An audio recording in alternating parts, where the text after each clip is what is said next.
Warning, there will be spoilers for Skeleton Crew episodes 1 through 3 in this video. If you haven't watched Skeleton Crew yet, turn back and return when you have, or proceed at your own peril. Welcome back to Star Wars Fanatic. Today we're delving deep into Star Wars Skeleton Crew, inspired by classic tales like Treasure Island and shows like Black Sails. Skeleton Crew seems poised to redefine piracy in the Star Wars universe. But that's not all. We'll also dive into the real-life history of characters like Charles Vane and other real pirates who seem to be an inspiration for the character Jude Law is playing, probably one of the most infamous pirates of the golden age of piracy even. His story, along with the decline of piracy in the Caribbean and the Bahamas, provides a fascinating parallel to the era of piracy we may see in Skeleton Crew. We'll compare how the Star Wars universe reflects the end of the golden age of piracy in its own way, from the Outer Rim to the rise of authoritarian powers like the Empire. By the end of this deep dive, you'll see just how closely the real worlds of piracy and the galaxy far, far away are connected. Now, let's set sail into the heart of this adventure, shall we? Don't forget to subscribe to the channel for more Star Wars deep dives and join the channel as a member to become one of the elite who get to see all my Star Wars fan fictions. Robert Louis Stevenson's Treasure Island is the quintessential pirate adventure tale.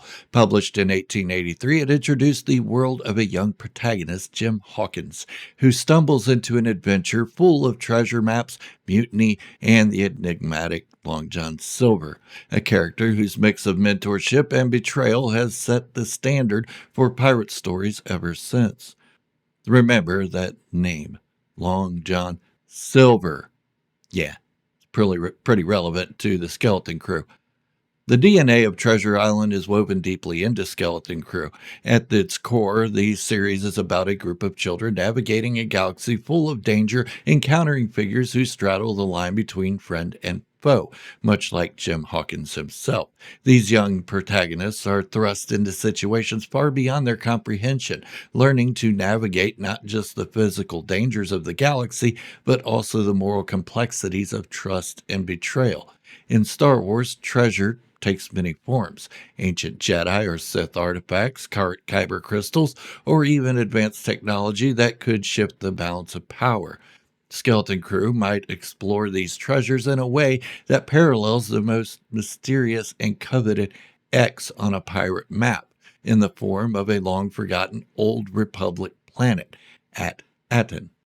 On the surface, Skeleton Crew has a tone reminiscent of the Goonies. In the Goonies, a group of kids stumble upon a treasure map, setting them on a lighthearted adventure filled with traps and puzzles. However, Skeleton Crew is beginning to move in a different direction than the Goonies. While the Goonies dealt with pirates as relics of the past, Skeleton Crew places its young characters in direct conflict with living, breathing pirates who are still actively plundering and thriving. This difference is key. While the Goonies is a nostalgic romp, Skeleton Crew looks to lean into the danger and tension of encountering pirates in their prime. This tonal shift brings the show closer to Black Sails, where piracy isn't just a backdrop, it's a brutal and unforgiving way of life. Black Sails, the prequel to Treasure Island, is known for its raw portrayal of pirates. It strips away the romanticized notion of swashbuckling adventures, replacing it with a gritty survivalist narrative. Charles Vane, one of the show's most iconic characters, epitomizes this ethos. Also, remember this name, Charles Vane. Yes, it's another clue for the Skeleton Crew. In Black Sails, Vane is depicted as fearless, brutal, and unwavering in his pursuit of freedom. He operates on his own terms, refusing to bow to any authority. Yeah. His story is one of defiance, loyal to his crew, and a deep disdain for those who would control him. This characterization of Vane draws heavily from the real-life pirate of the same name. Charles Vane was active during the early 18th century, often considered the golden age of piracy. Based out of Nassau in the Bahamas, Vane was infamous for his ruthless attacks on merchant ships, Unlike some of his contemporaries, Vane never sought a pardon from the British Crown, choosing instead to continue his outlaw lifestyle until his capture and execution in 1721. In history, Charles Vane was the embodiment of resistance. Unlike other pirates like Henry Jennings, Vane refused to accept the British government's offer of clemency. His refusal symbolized the pirate's ethos of absolute freedom, even at the cost of his life.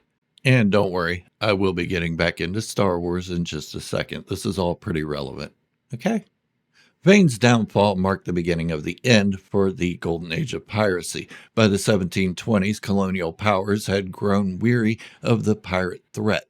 The British Navy intensified its effort to root out piracy in the Caribbean, and Nassau, once a pirate stronghold, fell back under colonial control. This echoes what we see in Skeleton Crew. While the pirates of the Outer Rim thrive in the lawless chaos left by the fall of the Empire, their golden age is bound to clash with the New Republic's expanding ideas of freedom. The parallels between Vane's rebellion against colonial forces and the Outer Rim pirates' defiance of the New Republic are striking.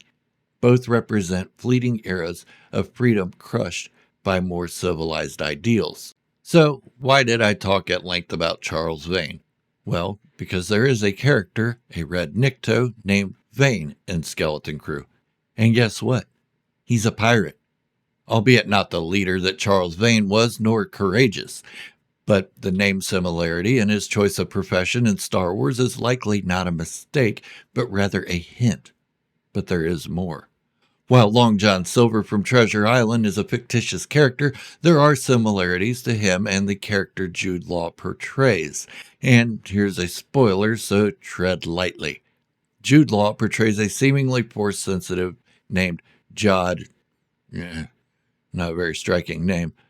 However, he goes by a few names, and one of those names is Captain Silvo.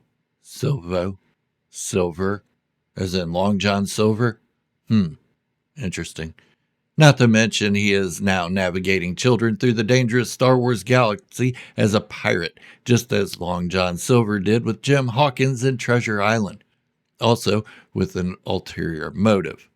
But it doesn't stop there. Jude Law goes by another name, Crimson Jack, and there's another real-life pirate of similar name, one that also inspired the character of Captain Jack Sparrow in Pirates of the Caribbean films. While the origins of the character of Crimson Jack go way back in Star Wars, first introduced in Star Wars comics of 1977, and later introduced into the newer canon comics Halcyon Legacy. So, yeah, this guy is going to be around for a while. Possibly. But what could be the inspiration for this pirate? I could go into the intricacies of this guy in the Star Wars comics, but why? So many other Star Wars YouTube channels have done that already, I'm sure. No. Instead, I'm going to talk about a possible real history inspiration, as there is no story that hasn't been written. Only the settings and perspectives have been altered. Partially true, I guess. John Rackham, better known as Calico Jack, Crimson Jack, Calico Jack. Coincidence? He was one of the most infamous pirates of the early 18th century, an era often referred to as the Golden Age of Piracy, as I said before. Born in England around 1682, Rackham earned his name from the brightly colored calico clothing he favored.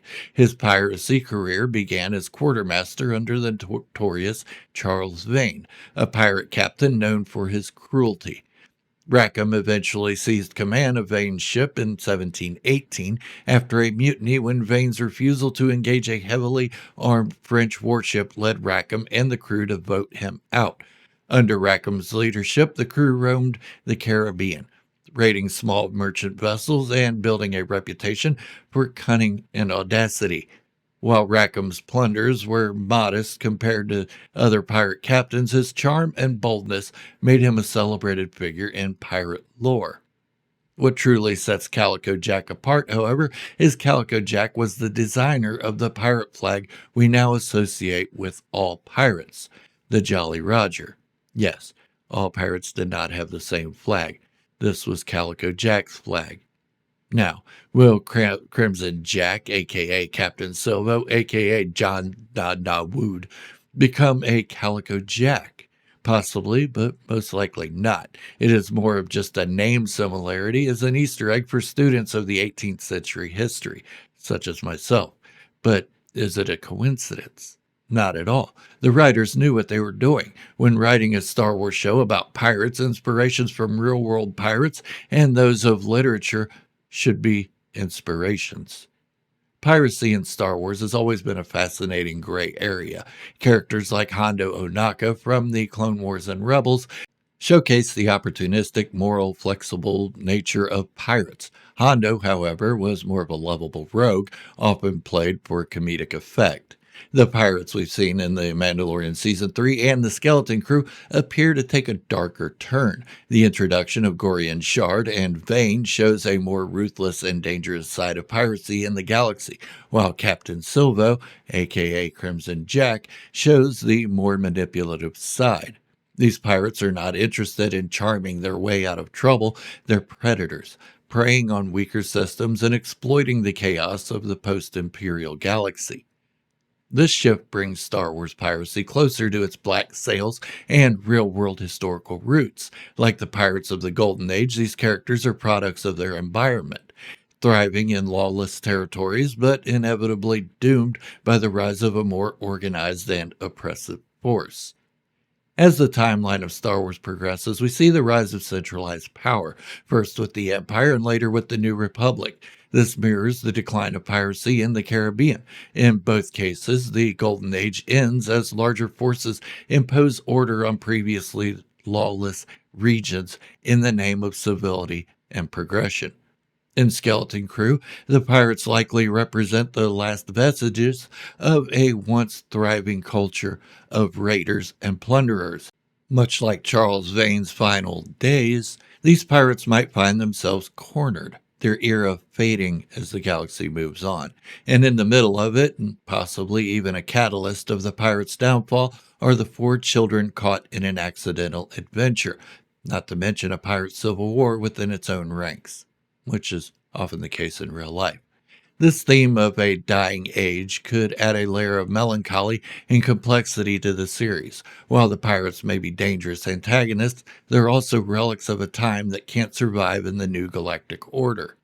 Skeleton Crew has the potential to be one of the most unique entries in the Star Wars saga, blending the adventurous spirit of Treasure Island with the raw intensity of Black Sails, a little bit of Peter Pan in there with the never wanting to grow up, and the historical echoes of the golden age of piracy. The parallels between Charles Vane, Calico Jack, John Rackham, and Long John Silver, both real and fictional, and the Pirates of Star Wars offer a fascinating lens through which to view the series. These figures embody defiance and freedom, but are ultimately doomed by the rise of larger forces. Whether it's the children's coming of age journey, the danger of the pirates, or the galaxy's shifting power dynamics, Skeleton Crew promises to be an adventure unlike any other. So, what do you think? Are you ready to see the golden age of piracy reimagined in the Star Wars universe? Let me know in the comments. And don't forget to like, subscribe, and hit that notification bell for more deep dives into the Star Wars galaxy. Also, join as a member to get members-only fan fictions that happen to tie into the current Star Wars canon. Until next time, I'm Gerald, and as always, may the Force be with you.